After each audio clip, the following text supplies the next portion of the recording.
There are some commuter changes ahead. Honolulu's Skyline rail is about to get longer with 4 new stations and 5 more miles of track opening from East Kapolei to Middle Street. Service starts early tomorrow morning, and Hart says this expansion marks a major engineering milestone. Reed's been checking it out this morning, joins us once again live from the Daniel K. Inouye International Airport, a station a lot of people are very excited to see connected. Reed. That's right, Tanya. They're very excited about this stop specifically, the Daniel K. International Airport, Lelepaua, to be exact. We're right here, right? And you can see behind me right now the Skyline track, but also the freeway. One of the things that Skyline aims to alleviate is the traffic, right? The Middle Street merge is right past us over here. But again, beautiful site. Let's welcome in Project Director Vance Asuda again. Vance, one thing that Lori Kaikini talked about, Executive Director and CEO in our last segment, was the engineering feat that is the S curve that we see coming into the station. Talk more about that. Yeah, it's one of the tightest curves we have throughout the system, and the coordination and interface with the airport to make sure we meet their requirements, but also meet our design requirements. There's minimum curves that we need to meet in order to satisfy rider satisfaction.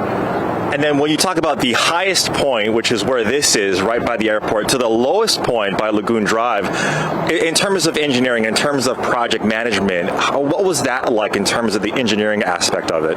Yeah, again, being that high, you have to have all that support for the guideway, trains passing over, all that weight that's up on the guideway, and then coming down to the lowest point, the structure of the supports for the guideway had to change a little bit to accommodate the lowest point.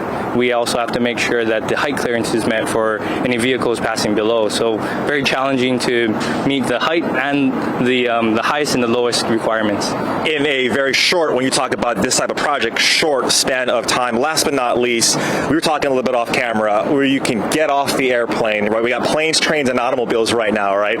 But when you get off the airplane and you get out of the airport, you can get your bags and get right to East Kapolei from this stop. How exciting is that tomorrow that's going to be the case? Extremely exciting for the residents here. Getting off the plane, jumping onto a train, going west or east, getting picked up or whatever it may be to your final destination, but also for the employees of the airport, right? Coming in from the west side or from the east side, there's thousands of employees within the airport, so having another option to commute to work is wonderful.